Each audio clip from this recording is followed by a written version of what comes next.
تو آپ صلی اللہ علیہ وسلم نے ایک مرتبہ پہاڑی پر جمع کیا، صفا کی پہاڑی پر، اور اس وقت آپ صلی اللہ علیہ وسلم نے کہا کہ میں اگر تم کو ڈراؤں کہ پیچھے سے خطرہ آنے والا ہے تو کیا تم مانو گے؟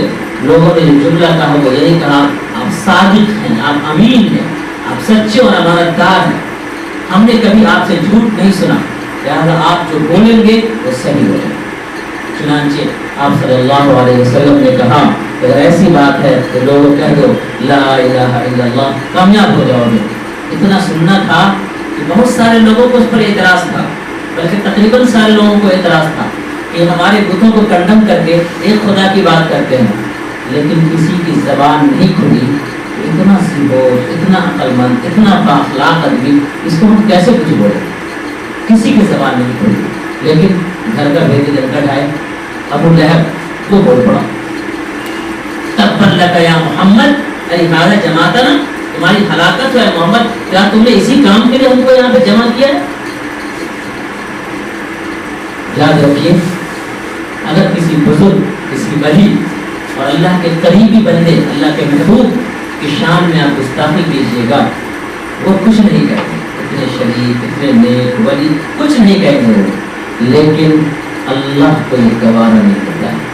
محمد صلی اللہ علیہ وسلم نے کچھ جواب نہیں دیا، لیکن اللہ تعالیٰ نے اس کا جواب دے دیا، تبت یدا ابی لہب وتب ما اغنی عنہ مالہ وما کسب۔ اس کو دو باتوں کا خبر تھا، ایک یہ کہ میرے پاس دولت ہے، اور ایک یہ کہ میں نے عزت کمائی ہے۔ اللہ نے کہا ما اغنی عنہ مالہ، اس کا مال بھی کام نہیں آیا، ما کسب، جو کچھ بھی عزت کمایا تھا کچھ بھی کام نہیں آیا، اور جب مرا تو بڑی بے عزتی کے ساتھ اس کو کسی طریقے سے وہاں سے دفن کیا گیا۔ تو رسول پاک صلی اللہ علیہ وسلم کی جو خدمت تھی، پہلے لوگوں کے دل میں جگہ بنائی، تب اس کو کوئی بات نہیں۔ ایک بیمار آدمی ہے، پریشان ہے، اس کو دین کی دعوت کرے، کیا آپ کی بات سنے گا؟ پہلے اس کے زخم پر مرہم رکھیے، پہلے اس کی خدمت کیجیے۔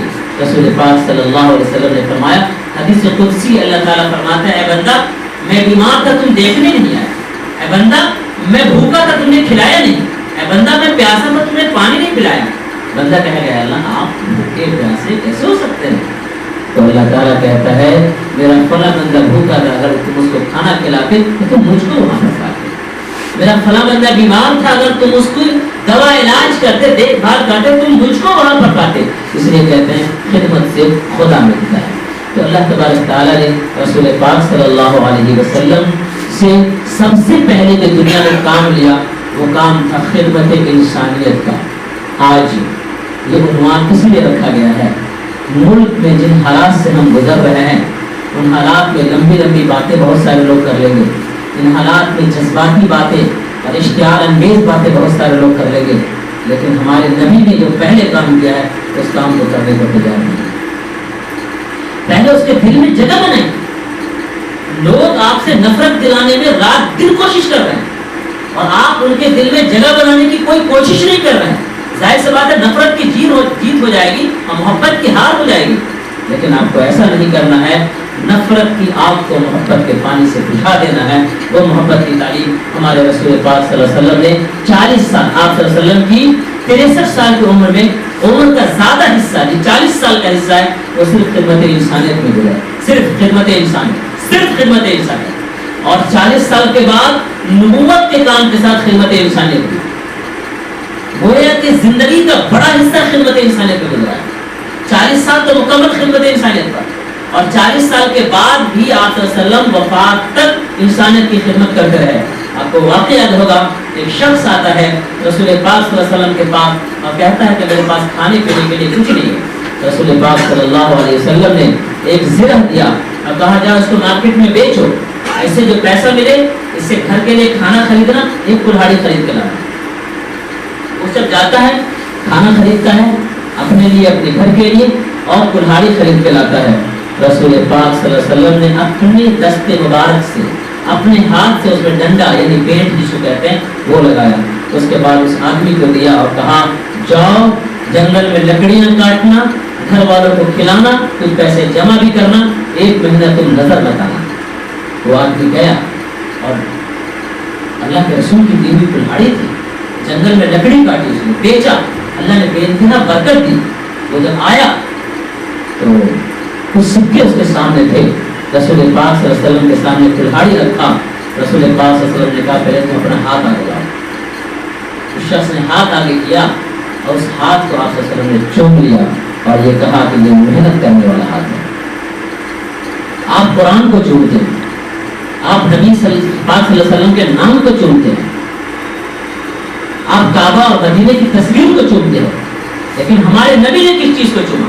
मेहनत करने वाले हाथ को चूमा।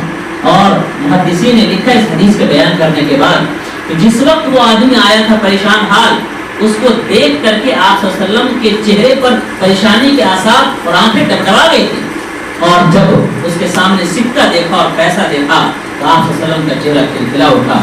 उसके बाद मुहद्दिसीन ने लिखा है इसका मतलब ये है कि कौम का कायद, कौम का लीडर वो होता है जो अपने कौम के दर्द पर दुखी हो जाए और कौम के खुशी पर खुश रहे। आज अगर दुनिया परेशान है, उम्मत परेशानी में जूझ रही है और हमें कुछ नहीं सूझ रही है और हम अपनी जिंदगी में मस्त और मगन है, इसका मतलब क़यादत वाली सिफत हमारे अंदर नहीं है। इसलिए खिदमत इंसानियत पर इंसान को खड़ा करना जरूरी है। इसलिए पहले दिन पहला उन्वान असल यही उन्वान है, ये हयात तय्यबा पर एक नज़र तो इसलिए रखा गया है ताकि पूरी एक इजमाली तफसीर आ जाए सल्लम के बारे में। उसके बाद अखलाक नबवी और मौजूदा हालात में नबी सल्लम के कौन कौन से अखलाक अपनाने चाहिए। नबी को तो पूरे अखलाक अपनाने के हैं, खास तौर से मौजूदा हालात में आपको क्या करना चाहिए ये उसमें बताया जाएगा। हंसी मजाक में आप सल्लम का उसवा, आजकल दिल बहलाने के लिए, तबीयत बहलाने के लिए हर शख्स कॉमेडी कर रहा है, शायर खड़ा हो रहा है वो भी कॉमेडी कर रहा है और बारात का कॉमेडी का पूरा वो चल रहा है, एक दूसरे का हंसी मजाक करते हैं। लेकिन क्या हंसी मजाक के बारे में अल्लाह के रसूल ने कुछ बताया कि नहीं बताया?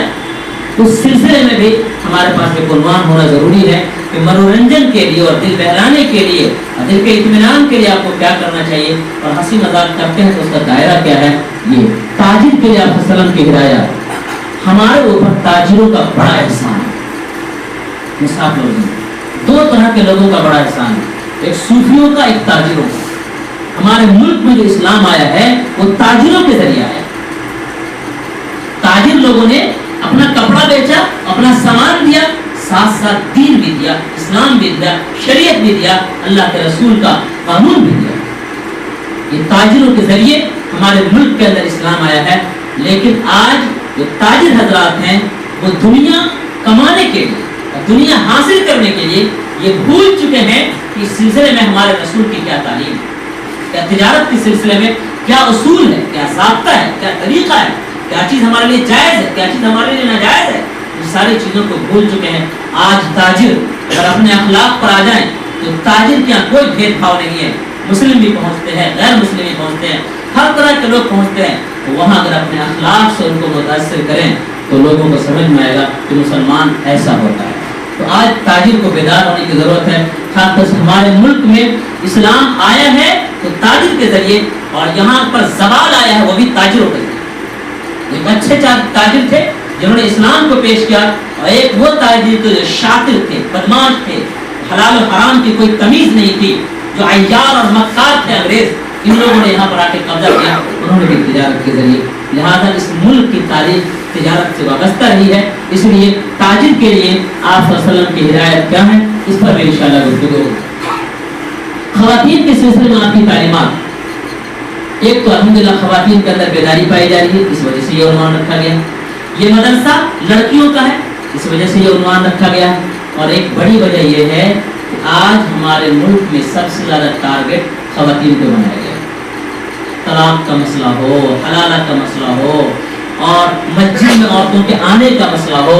अभी RSS वालों ने एक मदरसा भी लड़कियों का खोला है, तो ये हमारी लड़कियों को टारगेट बनाया जा रहा है। तो क्या ख़वातीन के सिलसिले में आप सल्लल्लाहु अलैहि वसल्लम की तालीमात क्या हैं? इस सिलसिले में आप लोग चीरा लोग, क्रीम लोग हैं चाहे तो। हमने इससे पहले एक फिक्र रखी थी, हमारे शहर के दो बीमारियाँ बहुत खतरनाक हैं जिस पर अभी रुकावट नहीं डाली गई तो शहर कहीं से कहीं चला जाएगा। उसमें एक हमारी बच्चियों का सिलसिला जो है दूसरे तरफ जाना इश्क व माशरे के मामले में, और दूसरे हमारे नौजवान की नशाखोरी। ये दो चीज़ें हैं जिसमें इमरजेंसी के तौर पर काम करने की जरूरत है। और हमने जो पिछला हफ्ता गुजरा उसी में हमने तय कर लिया था कि ये काम करेंगे, लेकिन हमारे यहाँ के एक उस्ताद अचानक चले गए, जिसकी वजह से मैं यहाँ उलझा हूँ। جیسے مہد طیبات کے کام سے مجھے فرصت ملے گی انشاءاللہ میں اس کام میں بھی لگوں گا اس سیرت قیام کے بعد انشاءاللہ، اور آپ لوگ بھی انشاءاللہ اس میں انشاءاللہ ضرور ہمارا